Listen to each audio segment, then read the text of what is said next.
നമ്മൾ നേരത്തെ മസാലയിൽ ഉപ്പും പുരട്ടി വെച്ചിരിക്കുന്ന ചിക്കൻ ഈ എണ്ണയിലൊന്ന് പൊരിച്ചെടുക്കണം ആദ്യം. എന്നിട്ട് ആ എണ്ണയിലാണ് നമ്മൾ ഉള്ളിയൊക്കെ വഴറ്റേണ്ടത്.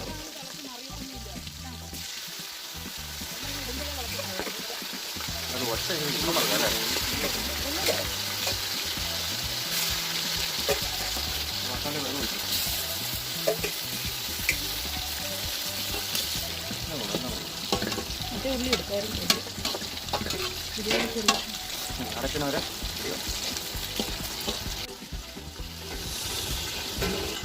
കുറച്ചുകൂടി ഫ്രൈ ആവില്ല.